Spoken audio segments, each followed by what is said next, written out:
Hello everybody and welcome back to my channel. My name is Michael and I'm currently on a journey to increasing my net worth to be valued at least $1 million. In today's video, I'm going to be taking some steps to get myself to that net worth number of $1 million net worth. However, these are going to be small steps as they typically are on a week-to-week basis.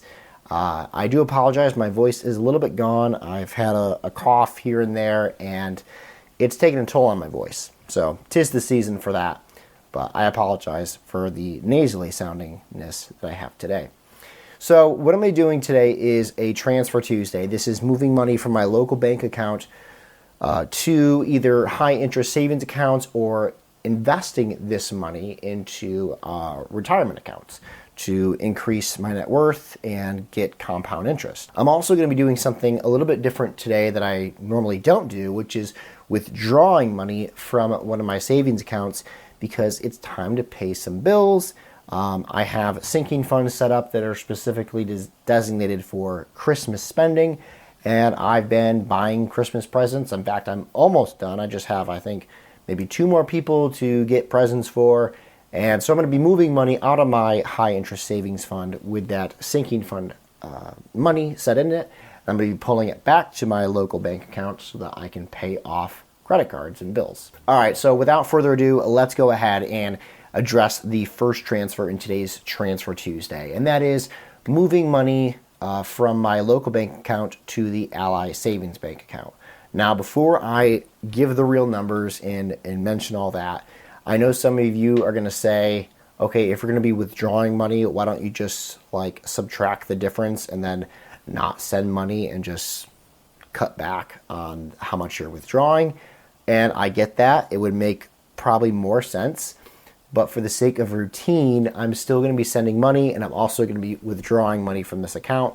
There isn't a penalty for doing that. So if you're wondering why am I submitting a certain amount and then withdrawing more than I've submitted, it's just for the sake of routine and habit.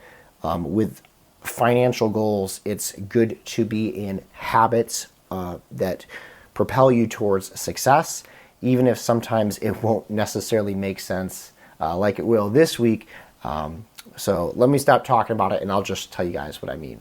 Anyway, I'm going to be moving $250 from my local bank account to the Ally Savings Bank account with 2 different sinking funds in mind.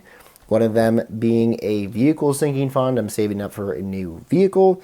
And the other one being the sinking fund labeled rental investments. That is basically a certain type of sinking fund or a bucket within Ally Savings Bank that I'm using for future potential investment opportunities. So $150 of that $250 is going towards the vehicle fund and $100 is going into that rental investment opportunity sinking fund.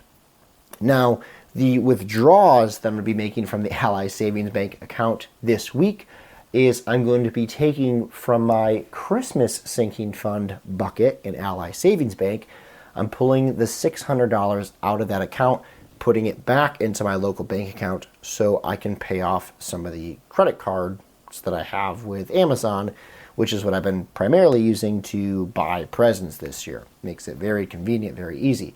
So that's where I said, I guess I could have just held off on putting the $250 in and then just like taking out less from the account. I get that, but it's a habit I have to put money in and if I need to, take money out. So that's why I'm not just subtracting the difference there. I know it's redundant, but it's a good financial habit I have each week to invest in myself, putting money into this high interest savings account for future purchases that I know will be needed. All right, let's move on now to the second transfer. Well, maybe the third transfer, but the second investing transfer, which is moving money from my local bank account to my M1 Finance Roth IRA account. In this account, I have been contributing mostly every week since paying off my student loans, and this week is going to be no different. I'm putting $250 into not only into the account, but also then investing it, setting it up to invest. You can't just put money into your Roth IRA. You have to then tell it to go buy something. So once the money is transferred over, that $250, well, most of it is going to be used to buy the different ETFs that are designated to do so in that Roth IRA account. So that's how it works. Anyway, I'm going to be keeping this Transfer Tuesday video short because I don't have a whole bunch of things to mention, and I don't want to just ramble on and waste your guys' time. Basically, there's a lot of things happening out of the ordinary which can take up time, and so my time's been taken up, and my throat's starting to get a little tired and a little dry, and I'm out of tea. So anyway, that's going to do it for today's Transfer Tuesday video. Thank you guys so much for tuning in this week and hearing about my transfers.